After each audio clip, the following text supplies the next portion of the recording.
Hi, welcome to another production of Laurel Cable. Laurel Cable TV is a local television production company that brings you the latest news in and around our great city of Laurel. Today, I have two guests with me that are really unique. We all plan journeys, and we jump in our car and we drive a certain amount of miles. But have you ever thought about traveling the world on a bicycle?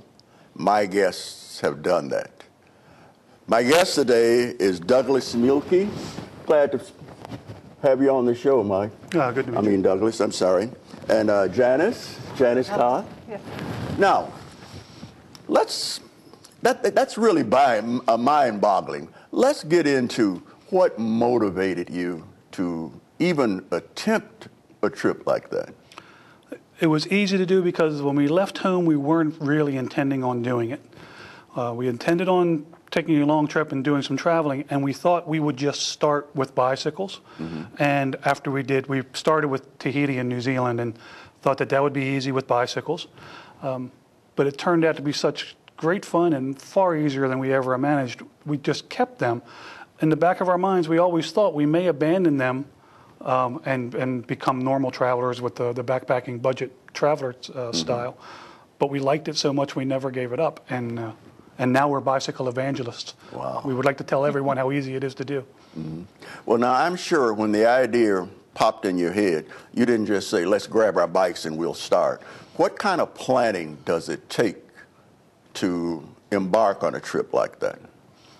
We did very little detailed planning. We did a lot of planning for how to lock up our house, how to get finances correct so that we could have access to funds while we traveled. Mm-hmm. But we didn't really plan anything past our first couple of stops, and then we planned along the way. Mm-hmm.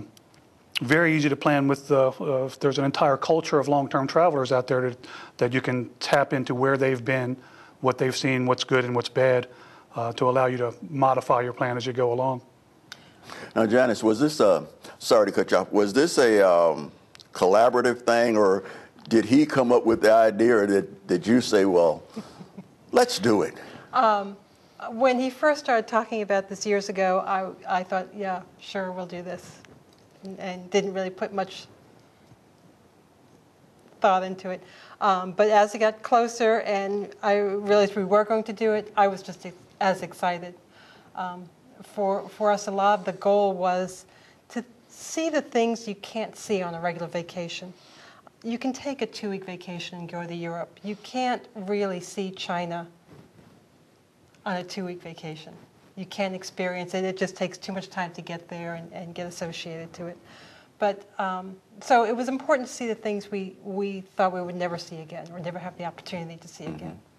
So that's interesting. So kind of take me on the journey. Tell me about the first day and the first week that you started. What did you run into? What did you see? How did you manage? The first weeks were very scary for a couple of different reasons. One of them we didn't really know how to pack light at that point, so we had bicycles that were extremely overloaded. And we started in Tahiti, which is probably one of the most expensive places on the planet. We were scared that we were going to run out of money in weeks and months and not be able to go. The total trip for us was 2.5 years.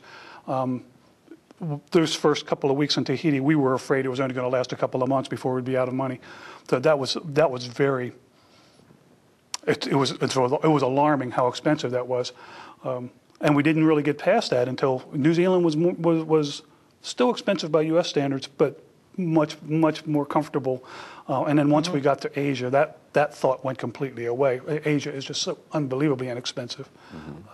But that was the big fear. And then we also learned how to we gave away tons of gear in that first 2 or 3 weeks. We carried everything with us. We even had a little folding chair so that when you're camping, you have a chair to sit in. And that was very quickly given to someone else because we realized you can't carry everything with you.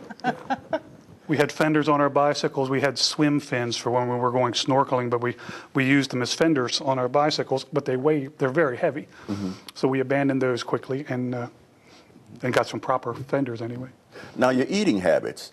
I know, at home you have certain times and certain foods that you wanted to cook. How did you manage that? How did you adapt to certain eating conditions? With on bicycles, for one, you have to eat incredible amounts of food.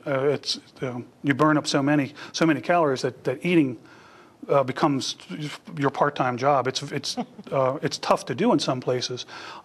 And Western China, it was difficult to find food, and there were a couple of days there where we ran out of food. Southern South America is also very remote. Difficult to find food, more difficult to find water on the eastern side of the Andes, say, and we learned quickly just to carry so much. Mm-hmm. We were carrying, I think we did a weight calculation, we were carrying about 40 pounds of water at the heaviest through the desert of Argentina. Desert of China was comparable in trying to find food, in that there were just, towns were too far apart. Many of the towns seemed to be abandoned during the day, where people were, I don't know where they were, but they were hiding from the heat somewhere, and no place to purchase food. So that was the biggest challenge. And as far as adapting to the strange foods, we were always so hungry. We would eat anything. I don't think we ran into anything other than very spicy food. There was nothing we wouldn't eat, I don't think. And we were pretty careful. We carry the water filter with us, so when we would buy a lot of fruits and vegetables so that you could get in any market, and we were very careful on cleaning them with our filtered water.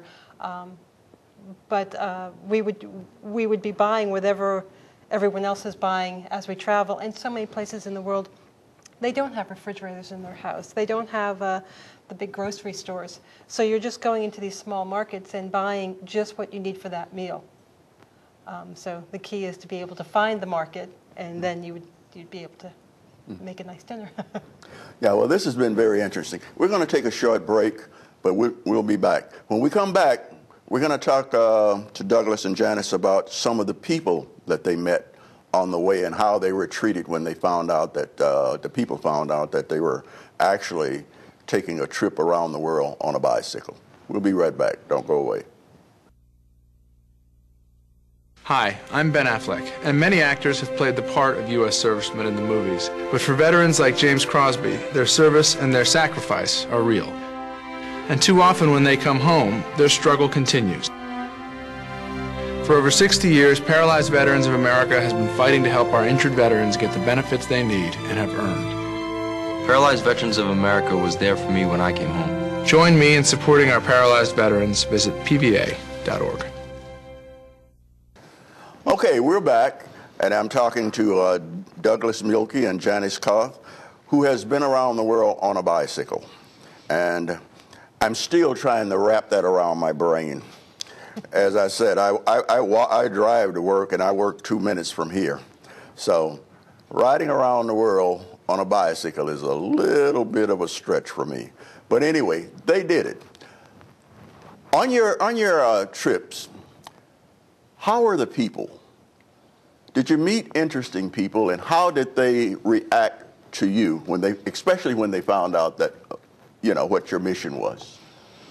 Most of the developing world didn't really, I don't know if they understood or even cared that we were on a long bicycle trip. The bicycle is deemed as a very low-class vehicle in much of the planet, where obviously you don't have enough money to buy a scooter if you're on a bicycle. So I think they were just more intrigued that a Westerner was actually on a bicycle.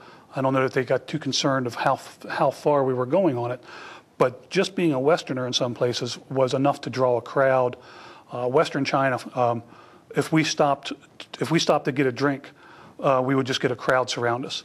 People were constantly coming up and touching us, not really engaging in us all that much, but very intrigued at our presence, I think. And then once you could talk a little bit to people, even in developing worlds, they seem to be very happy to talk to you. Some countries were extremely friendly. The people in Turkey might be the most friendly people on the planet. People in China were extremely friendly. Even Vietnam. Vietnam was definitely they either like us or they don't. Once they found out we were American, if they had, depending on what side they were on in the war, we could tell which way they were going to, how they would treat us. The people that were on the southern side during the war loved us and treated us like kings. Mm-hmm. The people on the northern side treated more ridiculed us, and then generally just around the world, everybody seems to have a dislike for Americans, whether it's either jealousy or outright hatred. It's difficult to be an American in some places. Mm-hmm. Now, you, Janice, I know you probably worried about this more than Douglas did. The hygiene part of it. Were you able to stop and take showers, or how did that work? Yes, generally we would camp generally about 3 or 4 days, maybe 3 days, and then get a hotel room. There were some areas like New Zealand where we camped every day, but their campgrounds are magnificent. I mean, they're beautiful, so it was no problem. South America was probably the hardest area, down in Patagonia in southern Chile and Argentina, and that being such a remote area was challenging. We had cold, rainy weather. We were there a little late, so we started to get snow. So we were camping, and then again, every 3 or 4 days we would get a hotel room where you could just get a nice fluffy bed and maybe a TV, so you could relax. Now, were there any? It sounds like, a fun trip, an interesting trip, but was there any parts of the trip where you felt a little anxiety? Maybe you were in a place that you didn't know you were going to get out of, or something like that? We were in a couple of civil disturbances. In Bangkok, Thailand, we were there when there were some protesters that had shut down the airport for 8 days. The city was pretty much locked down as far as any travel goes. They had also surrounded Parliament to try to shut down the government, and that was a little, I guess, scary. I guess of not knowing how big that was going to get. As it turned out, for us, it was kind of a non-event, but it was, when it first started, we were wondering what the end result would be, how big would it go. Buenos Aires also had some pretty big protests while we were there, where they attempted to set City Hall on fire in Buenos Aires. And probably the biggest one was in, I believe it was Puno, Peru, outside of Lake Titicaca. And we arrived actually by a tourist bus, and the bus dropped us off at the edge of the city in the evening after dark, and a lot of talking and people running around, and we found out the city was actually closing down because of protesters. The local indigenous people were protesting because of some mining rights. Mm-hmm. And we were there for, I believe it was 4 days. Doug was very ill at the time, and we were there for about 4 days in a hotel room where the front of the hotel was boarded up. The protesters were up all night in the town square, and we never did get to even go out on Lake Titicaca. It was a pretty difficult time, and actually left the town at about 3 o'clock in the morning as a van pulled up, and we got into the van, and they took us out, us and a few other tourists, out of town. So that was a little challenging. That was probably the most, as far as political. And there were a few times, I think it's necessary that you stay aware of your surroundings and also the cultural requirements of the area. Mm-hmm. And there were a few areas where it was very necessary for me to be in long sleeves or long pants, like in Egypt. It was very comfortable walking around Cairo, but you had to show a little respect to their beliefs and their culture, and you don't walk around in a sleeveless shirt and shorts. Okay, we're going to take another short break, but when we come back, we're going to talk about some of the most interesting places and the places that they would like to go back to again. We'll be right back.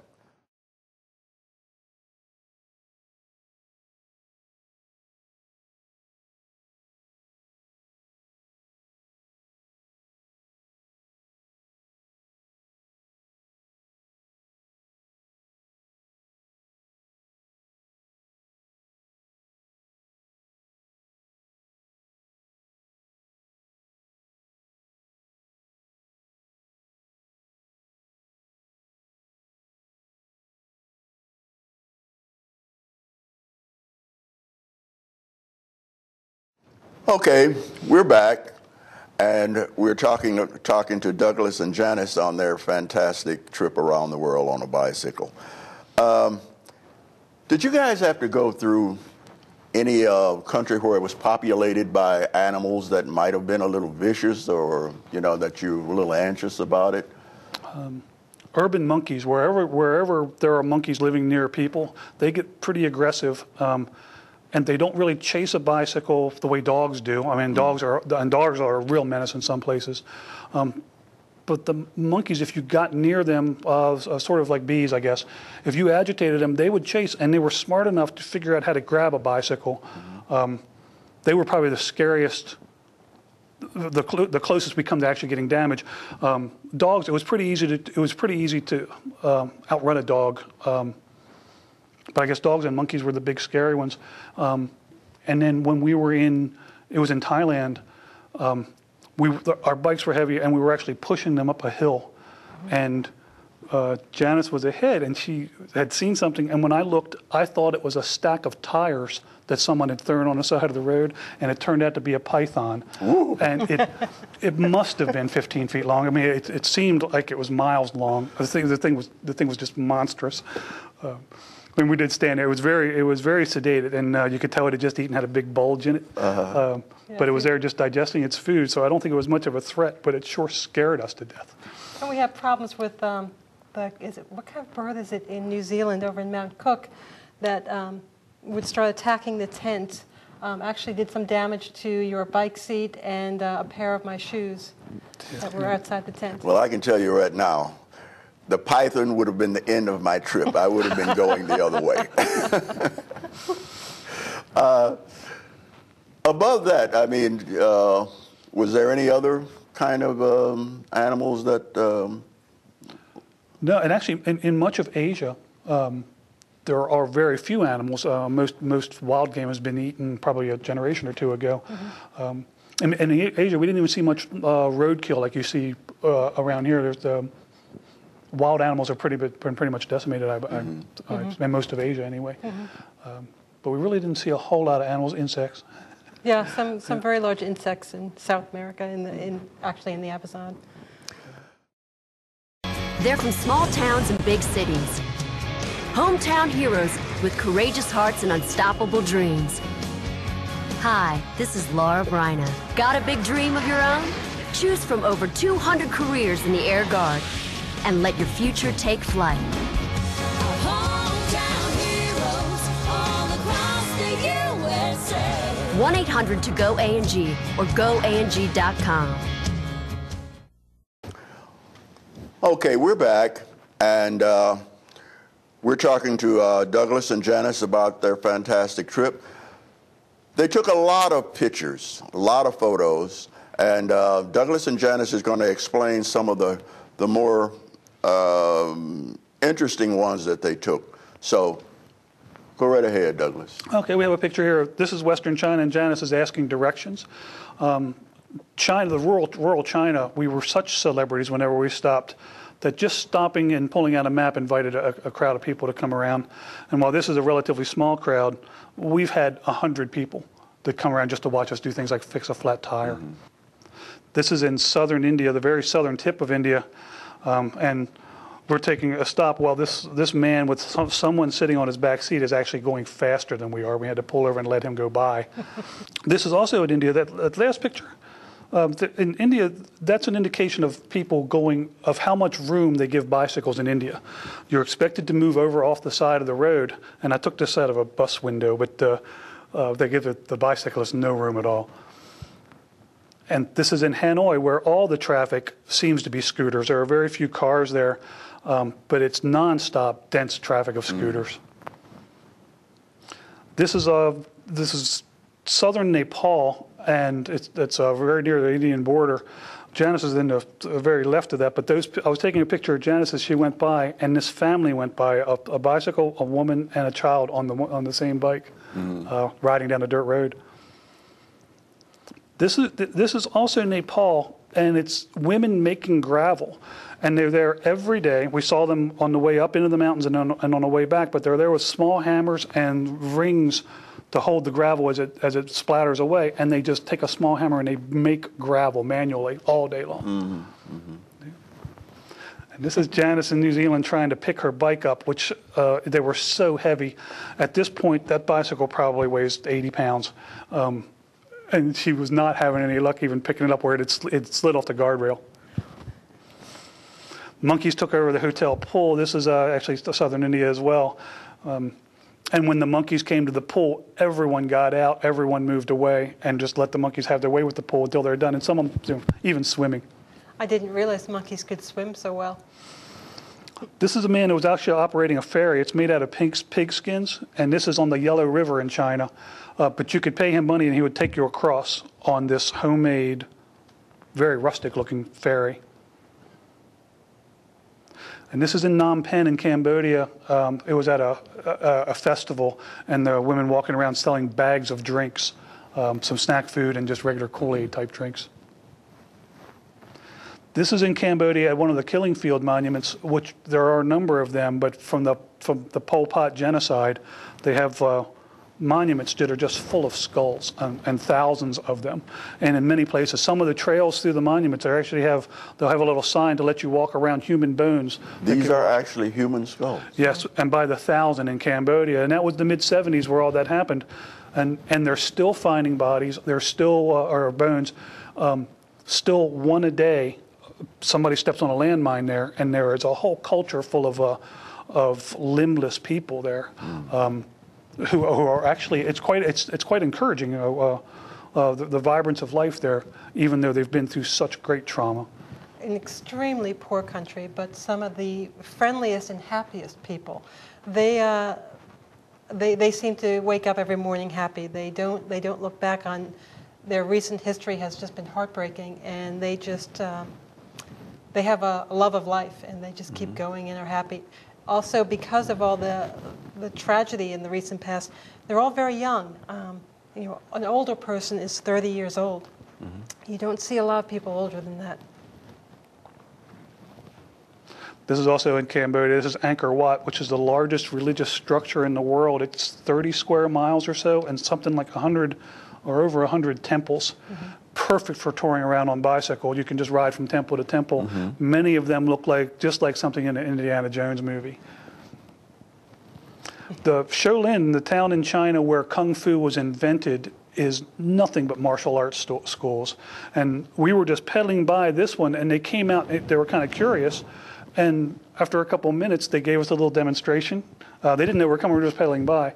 And then we were able to pose for a picture, and there I am in the back of a class full of people much shorter than me. And the Chinese, especially Western China, are so friendly. They want to share their life with you in the sense of when we went here and they wanted to give us a demonstration, we would travel through these very remote towns or some oasis city, and they want to show you their little factory that's in a building half the size of a townhouse.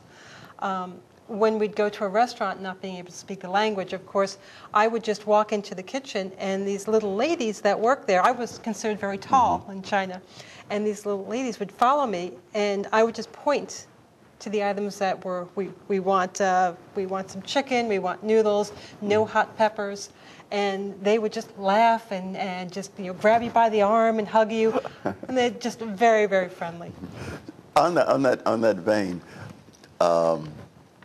Although you probably knew that women in a lot of those countries took a back seat to men, second-hand citizens, so to speak, were you ever surprised, though, in some places how severely the women had to step back?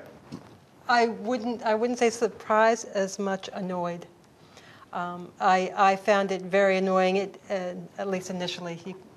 I found it very annoying when we'd be someplace and the men would talk to Doug, but they wouldn't even acknowledge that I was standing next to him. Mm-hmm. It was insulting.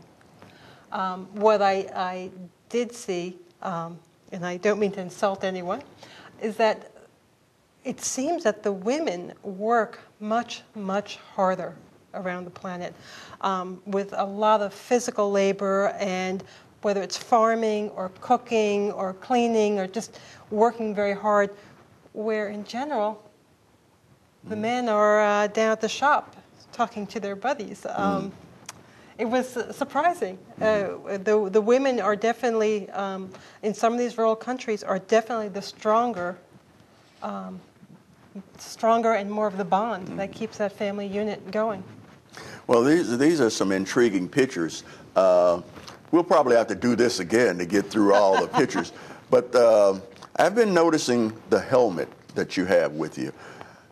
It's quite interesting in the coloring and the decals. And hold that up so the camera can see it, and talk to me a little bit about what that's all about. This turned out to be very valuable. It started, we started just as a souvenir and put stickers from the first couple of countries, but it took no time to realize how valuable this actually turned out to be. One thing, it validated what we were doing whenever we ran into some harassment, I guess, from police or officials where we weren't allowed on a particular highway or pedaling through a town square or something. We could show them this and show that we were not just there on vacation. We were going all the way around the world. They could look at some of the flags and they would identify them. It became a little bit of a guessing game. But when they got to their own, there was a national pride. It seems to be everywhere. And when the policeman in Chile sees his Chilean flag on there, then all of a sudden he's a friend and he knows you're a friend because you bothered to put their national flag on the helmet. And there are many that aren't on here anymore, but we made sure that we had the local flag on, if not even before we actually got to the country. Could I see that a moment? I'm going to read to you some of the places that they're, again, Patagonia, Uruguay, Narrabeen, I'm sure I'm not pronouncing all of these right, Odessa, China, Argentina, Turkey, Cappadocia. I know that one from the Bible. Beijing, New Zealand, Australia. You're going to have to pronounce that one for me. I don't know that I can. That was actually in Lithuania, and I don't really know how to say that. But anyway, it has places all over the world that they've been, if you can see this on the camera. Dahab, that's India? Egypt. Egypt, okay. Chile. Oh boy, there's some here I'm not even going to attempt to try to name, but it's quite interesting, the places that they've been. One of the things that I wanted to ask you is, if you have one, what is the most interesting place that you were at? For me, it's China for me, but I don't know if that's fair because it's just so big and so diverse. Janice, I think, is Turkey. Yeah, I fell in love with Turkey. I didn't know what to expect, and I fell in love with the country and the people. You know, you have Istanbul, which is just a crazy city, and then you go to Cappadocia, which is just, historically is just magnificent in the caves with fresco paintings, and then you go down to the coast and you're on the Mediterranean, and the Mediterranean coast there is as beautiful as anything in Italy or France, for pennies on the dollar. And it just, also I found the friendliest people there, where people, we were fortunate with people and random acts of kindness, but in Turkey, it seemed nonstop. We were there during Ramadan, and we were invited to a Ramadan dinner one night by the host in the hotel. We had people would stop and actually give us food, whether it was bread or fruit, because they knew we couldn't purchase anything because the shops were closed, and just out of their way kindness.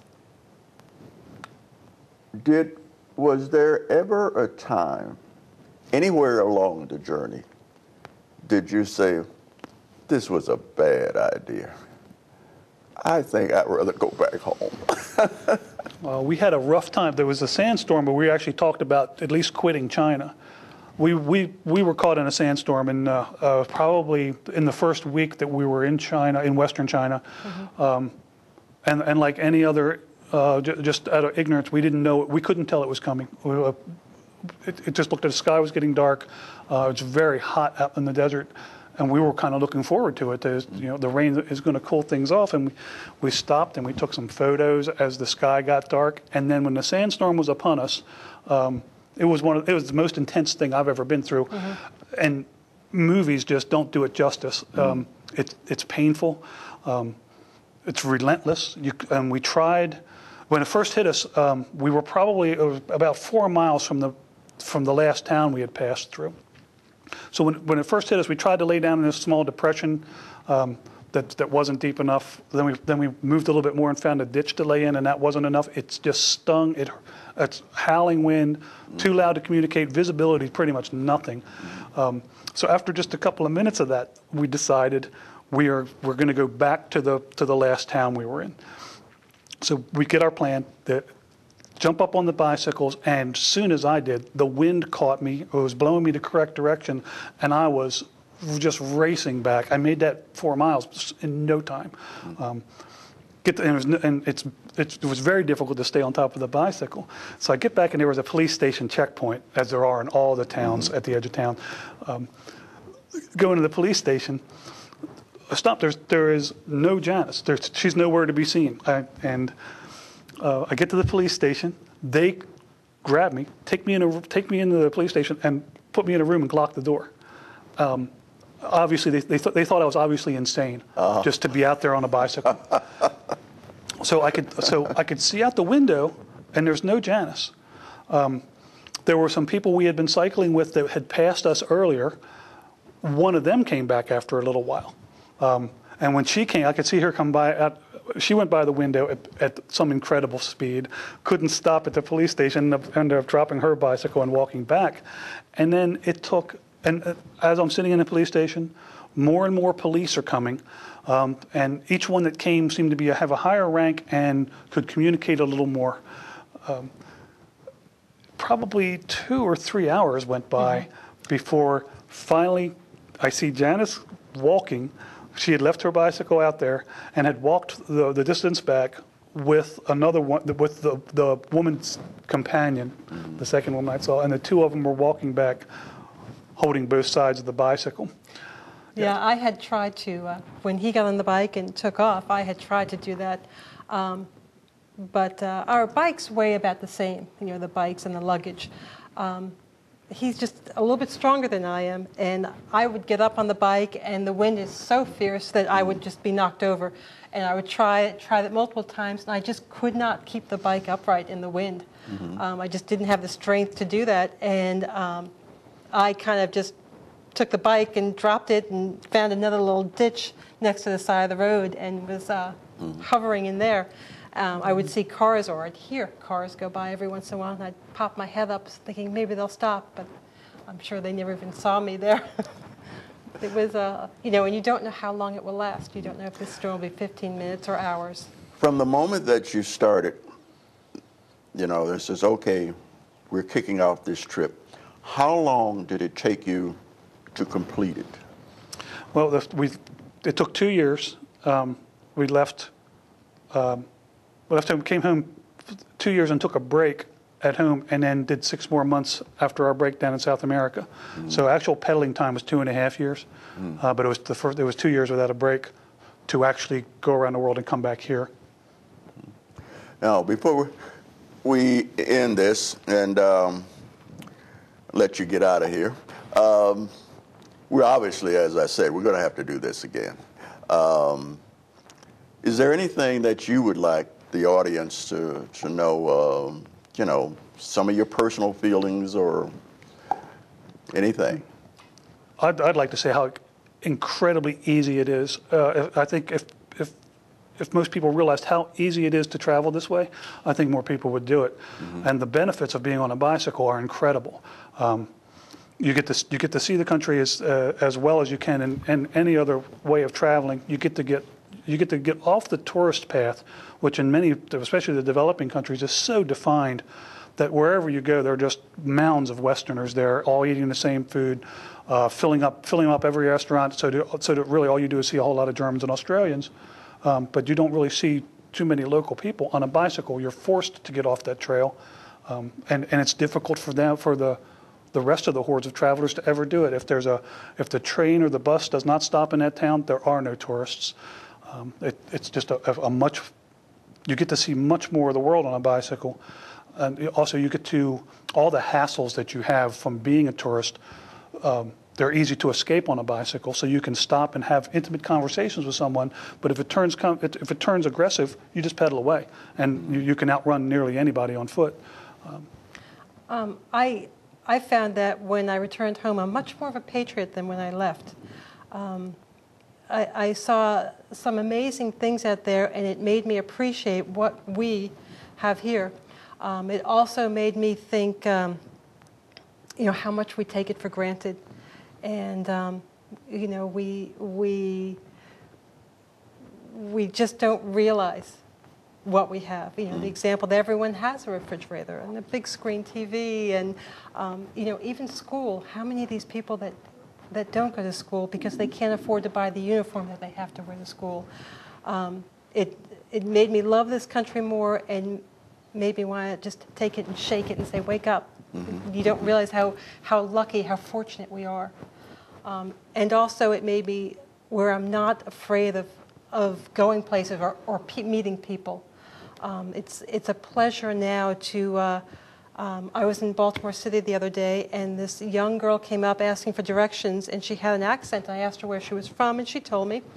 And when I said, welcome to Baltimore, she just beamed. She was so happy. And it's just, people were so kind to us. I think we need to extend that to others. Well, it's been my pleasure to talk to you and learn a little bit about the other part of the world. And I'm sure that we've just scratched the surface of your trip. I'd like to have you come back at some time, and we'll get into more detail of some of the things and some of your adventures, and just kind of go through the pictures, and we'll talk about what you saw and what you felt and what you'd like to see when you go again. So thank you both for being on the show. Thank you. And again, hope you come back. This has been another episode of FYI Laurel. We'll leave you now, but we'll be back, and we hope you will too. Thank you for listening.